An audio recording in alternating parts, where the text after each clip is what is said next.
Hello student आज मैं आपके सामने जो वीडियो अभी लेकर आई हूँ वो आज हम कुछ सीखेंगे शॉक के मतलब कि शॉक में पेशेंट कैसे चला जाता है और शॉक कौन कौन से हैं। ठीक है, तो इसके मतलब हम कुछ आज शॉक के मतलब सीखेंगे। तो पहले मैं आपको बताती जाऊँ कि ये शॉक जो होता है इसकी कितने शॉक क्या होता है। किसी भी कंडीशन में जब बहुत ज़्यादा कोई लॉसेस हो जाते हैं बॉडी में तो तब वो शॉक की कंडीशन, जब पेशेंट अनकॉन्शियस हो जाता है, ठीक है, तो वो कंडीशन शॉक की कहलाती है। ठीक है, तो अब जो हमने शॉक सीखना है। शॉक की कितनी टाइप होती हैं? शॉक की 6 टाइप होती हैं, सही है।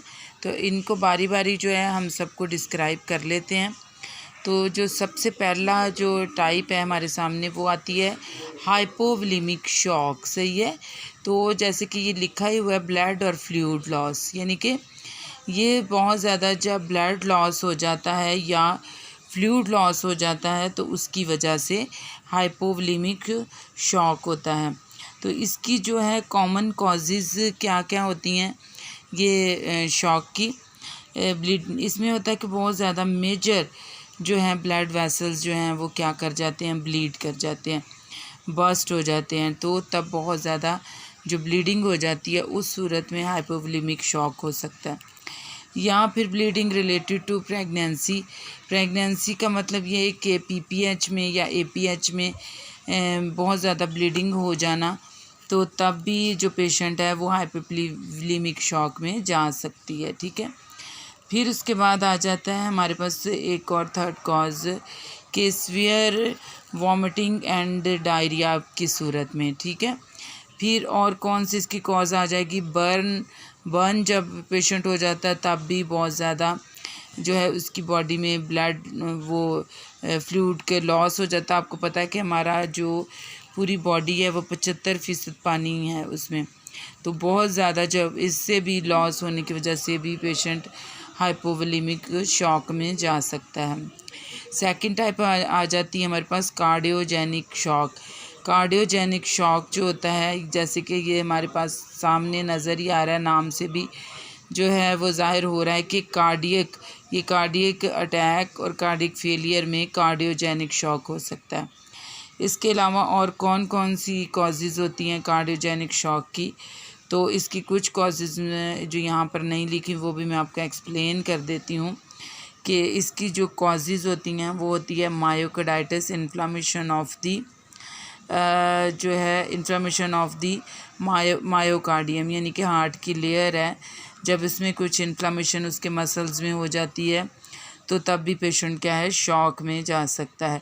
इंडोकार्डाइटिस ये इनर लेयर होती है, तो इसकी कोई इन्फ्लामेशन हो जाए तब भी पेशेंट शॉक में जा सकता है। ठीक है, फिर उसके बाद अरिदमियाज हो सकता है, एबनॉर्मल जो है हार्ट अरिदमियाज उसकी वजह से, यानी कि एबनॉर्मल रिदम हार्ट का होने की वजह से भी ये कार्डियोजेनिक शॉक में पेशेंट जा सकता है। ठीक है, फिर उसके अलावा जो है वो टू मच फ्लूइड और ब्लड अराउंड द हार्ट, तो फिर भी जो है कार्डियोजेनिक शॉक हो सकता है। ठीक है, फिर आ जाता है न्यूरोजेनिक शॉक, जैसे कि यहाँ लिखा ही हुआ है कि spinal cord injury and hand injury की वजह से ये हो सकता है। लेकिन इसके अलावा और भी कॉजेज़ हैं, वो मैं आपको बताती जाऊँ कि न्यूरोजेनिक शॉक जो होता है वो spinal cord injury, head injury और स्पाइनल एनेस्थीसिया की वजह से भी जो है न्यूरोजेनिक शॉक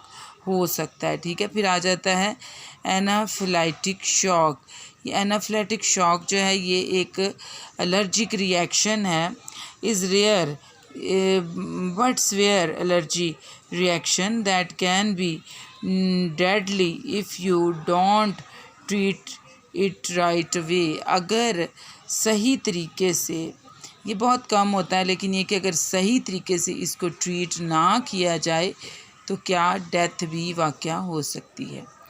और ये किस किस की वजह से हो सकता है? कोई मेडिसिन की वजह से हो सकता है, कोई ड्रग की वजह से, या जैसे मेडिसिन ड्रग, कोई फूड की वजह से, या कुछ कैसे ख़तरनाक कोई इंसान मतलब किसी जो कीड़े मकोड़े ने काट लिया उसकी वजह से ये हो सकता है। ठीक है, फिर जैसे कि फिर आगे फिफ्थ हमारे पास आ जाता है सेप्टिक शॉक। सेप्टिक शॉक क्या होता है? जब बहुत ज़्यादा बॉडी में इन्फेक्शन की मिकदार मौजूद हो, सेप्टिसीमिया हो, तो उस सूरत में सेप्टिक शॉक हो सकता है। इलेक्ट्रिक शॉक के जो है, जैसे नाम से ज़्यादा इलेक्ट्रिक शॉक, ये घर में हाउस होल्ड सही तरीके से ना बने हो तारें, अगर ये किसी को एकदम शॉक लग जाए, तार जुड़ जाए, करंट आ जाए, या फिर कोई तारें पानी में पड़ी रहें, या फिर ये कि वहाँ सही तरीके से जो है तारों को जो है सही तरीके से बिजली के तार ना रखे जाएं, तो उस सूरत में अगर जो कोई करंट लग जाए तो वो बहुत ख़तरनाक होता है, वो इलेक्ट्रिक शॉक कहलाता है। सही है। अच्छा, ये जो सब शॉक हैं, जो हमने ये सारे शॉक सीखे हैं, इनके मैं बताती जाऊँ कि इनके जो साइन सिम्टम हैं तकरीबन सबके एक ही जैसे होते हैं। तो अब हम देख लेंगे सिम्टम साइन ऑफ शॉक। सही, रैपिड ब्रीथिंग, यानी कि बहुत ज़्यादा जल्दी जल्दी सांस आ रहा था। ब्रीथिंग जो होता है पैटर्न वो नॉर्मल नहीं होता, वो क्या हो जाता है? रैपिड हो जाता है, रैपिड बहुत तेज़ हो जाता है। पेल कोल क्लैमी स्किन, एकदम जो है वो पेल हो जाती है स्किन, कोल बिल्कुल ठंडी पड़ जाती है, clammy skin, cold and clammy skin, और आपके एकदम स्किन जो है वो बहुत ज़्यादा ठंडी और पसीने वाली महसूस होगी।